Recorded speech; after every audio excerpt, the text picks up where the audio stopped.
여러분, 원래는 이것을 화장실에 절대 두시면 안 됩니다. 그리고 이것은 꼭 두셔야 합니다. 그래야 여러분은 올 한 해를 금전적인 고난이나 금전적인 어려움이 없이 보낼 수 있게 됩니다. 이것은 누구나 정말 쉽게 둘 수 있는 것이고 또 할 수 있는 것이지만 사실 많은 분들이 무심코 그냥 스쳐가 버리고 아주 쉽게 생각하시기도 합니다. 여러분, 이것은 제가 지금껏 들어가 봤던 모든 부자분들의 화장실에 반드시 있었던 것이고 또 절대 잊지 않았던 것들이에요. 네, 오늘 알려드리는 부분 꼭 메모를 하셨다가 여러분의 화장실에 적용을 시키시도록 하세요. 그래야 올 한 해가 불행이 없고 금전적인 풍요로움만 가득하게 됩니다. 여러분, 이것은 현대 풍수 인테리어에서는 무조건적인 것입니다. 이것만은 꼭 지키시도록 하세요.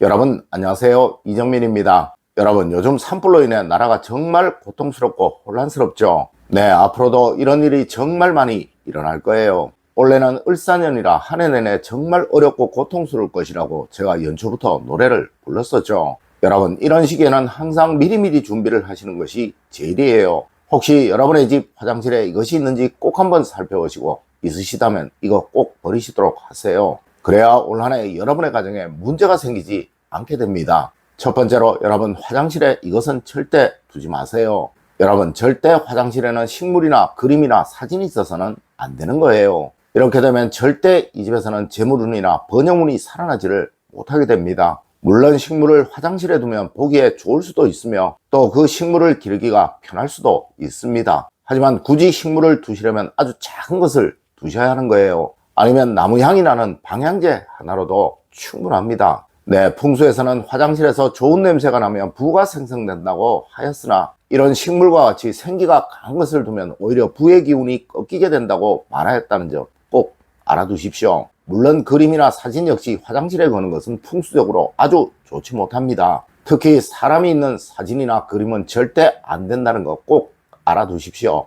두 번째로 여러분, 화장실에 이건 역시 절대로 두지 마세요. 여러분, 현대 화장실은 습기가 아주 많은 곳입니다. 그리고 최근 여러분의 집안에서 양기가 가장 강한 것이며 또 그것은 번영과 성취를 의미하는 너무나도 중요한 풍수 물건입니다. 네, 현대에는 화장실과 욕실을 함께 사용하기에 화장실에 책을 두게 되면 무조건 그 형태가 변형될 수밖에 없으며 또 그 책은 다시 보기 어려운 쓸모없는 것이 될 수밖에 없다는 것이죠. 맞습니다. 이것은 여러분의 집안의 번영의 기운을 쓸모없는 기운으로, 몹쓸 기운으로 바꿔버리는 정말 해서는 안 되는 행동이라는 거예요. 네, 이런 집에서는 무엇을 해도 잘 되는 경우가 없으며 또 항상 알 수 없는 막힘을 겪게 되니 늘 가난과 싸워야 하는 가정이 될 수밖에 없다는 것이죠. 그리고 간혹 변기 근처에 캘린더 달력을 두시는 분들이 있으신데요. 이건 역시 절대로 안 된다는 것 같이 알아두십시오. 세 번째로 여러분, 화장실에 뚜껑이 없는 휴지통 절대로 안 되는 것입니다. 여러분, 세상 어느 특급 호텔에 가보아도 화장실에 휴지통 안이 훤히 들여다보이는 경우는 없습니다. 이는 가난을 만드는 정말 좋지 못한 것이며 그리고 화장실에 휴지통이 더러운 곳에서도 절대 부가 생성되지 않게 됩니다. 네, 항상 정갈한 청결한 휴지통을 사용하시도록 하세요. 네 번째로 여러분, 화장실에 검은색은 가능한 뭐든 피하십시오. 여러분, 풍수에서는 가장 해로운 것을 과한 것이라고 하며 또 무엇이든 넘치면 그 기운이 살아나지를 못하게 된다고 말을 합니다. 네, 현대의 화장실은 거의 대부분 욕실과 같이 사용이 되기에 완전한 수호행의 영역이며 이 기운 역시 아주 강하다고 할 수 있는 곳이에요. 하여 수호행을 나타내는 검은색의 물건은 가능한 적게 놓여져 있는 것이 좋으며 또 벽이나 커튼 그 외에 무슨 물건이라도 검은색은 최소한으로 사용되어야 하며 이것은 가능한 없는 것이 가장 좋다는 것이죠. 다섯 번째로 여러분, 어느 집이든 재물운의 상승을 보려면 이곳을 보라고 하였습니다. 여러분, 어느 집이든 재물운이 얼마나 잘 살아나고 있는지를 보려면 그 집에서 물이 얼마나 잘 빠져나가고 있는지를 보면 되는 거예요. 네, 주방도 그러하지만 특히 물이 잘 막히는 곳이 바로 욕실이죠. 여러분, 절대 머리카락이나 그 외 이물질로 배수구가 막히는 일 없도록 하시고 특히 세면기가 막히면 무슨 일이 있어도 제일 먼저 손보시도록 하세요. 이런 집은 절대 발전이 생기지 않으며 돈이 벌리지를 않게 되며 혹 벌리더라도 어디론가 이유 없이 다 나가버리게 된다는 것이죠. 여러분, 화장실에 욕실에 물이 막히는 일 절대 없도록 하십시오. 여섯 번째로 여러분, 화장실이 이러하면 그 집은 무조건 가난해집니다. 여러분 절대 화장실의 벽이나 바닥에 타일이 금이 가거나 깨어진 곳이 없도록 만드세요. 그리고 벽이 깨어지거나 금이 간 곳이 있으면 무조건 제일 먼저 수리를 하거나 보수를 해야 합니다. 이는 돈복이 깨어진다, 갈라진다 라는 것을 의미하는 것이고, 또 돈을 버는 것에 굉장히 큰 곤란을 겪게 된다는 것을 의미하는 거예요.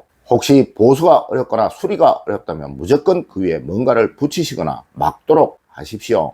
7번째로, 여러분 화장실은 절대 어둡거나 추우면 안 되는 곳입니다. 여러분 풍수에서는 화장실은 절대 그늘에 지으면 안 된다고 말을 합니다. 이렇게 되면 그 가정에서의 모든 경제적인 활동은 막힘을 겪게 되어 그 가정은 궁극에는 갈라지게 된다고 말을 한다는 것이죠. 그리고 과거 풍수에서는 화장실은 절대 북쪽에 지으면 안 된다고도 말을 하였습니다. 네, 그것이 춥기에 그러했던 거예요. 여러분 이렇게 화장실은 추워서도 안 되고 어두워서도 절대 안 된다는 거예요. 혹시 화장실이 다른 곳보다 어둡다면 무조건 조명을 하나 더 설치하세요. 그리고 화장실이 추워서 어려움을 겪고 있다면 무조건 난방기구 하나 더 설치하세요. 그래야 여러분의 가정에 금전적인 어려움이나 금전적인 고민이 생기지 않게 된다는 점 꼭 아셔야 합니다. 8번째로, 여러분 욕실은 가능한 단순화시키세요. 여러분 절대 욕실에 뭐든 많이 두지 마세요. 꼭 필요한 것만 두고 가능한 적게 둘수록 재물복은 살아나게 됩니다. 여러분 혹시 그거 아십니까? 가난한 사람들의 집은 항상 욕실이 어수선하고 이것저것 뭐든 아주 많습니다. 하지만 부자들의 집일수록 욕실이 오히려 텅 비어 있어요. 이것은 특급 호텔에만 가봐도 그렇습니다. 아주 필요한 것만 제외하고는 없다는 것이죠. 하지만 여러분들의 집에는 빈 샴푸통만 몇 개씩, 빈 린스통만 몇 개씩, 그 외에도 이것저것 정말 많을 거예요. 여러분 이것들을 가능한 단순화시키시고 버릴 것은 버리시고 숨길 것은 꼭 숨기세요. 네, 화장실이 어수선하면 절대 여러분의 가정에 돈의 질서가 생겨나지 않게 되고 또 돈의 안정 역시 생겨나지 못하게 됩니다. 9번째로, 여러분 원래 벌써 몇 번 말씀을 드렸습니다. 화장실에 발매트 꼭 두십시오. 여러분 원래 금전적인 번영을 얻으시려면 반드시 들어오고 나가는 곳에 발매트가 있어야 하는 것입니다. 이는 양기를 안정시켜 갑자기 생기는 흔들림을 막게 됩니다. 맞습니다. 화장실 입구에 이것을 두신다면 절대 여러분들은 온란에 금전적인 손실을 겪지 않게 될 거예요. 물론 이 말씀 제가 몇 번이나 드렸었습니다. 혹시 두고 계시다면 괜찮지만 두지 않고 계시다면 수건이라도 한 장 꼭 깔아두세요. 여러분 오늘은 화장실에 꼭 두셔야 할 것과 두면 안 되는 것에 관해서 이야기를 해드렸습니다. 오늘 제가 알려드린 이야기 여러분들 꼭 명심하시길 부탁드리며 오늘의 이야기를 마치도록 하겠습니다. 늘 올바른 학문과 올바른 지식을 여러분들께 전하도록 노력하겠습니다. 여러분 긴 시간 감사드립니다. 감사합니다.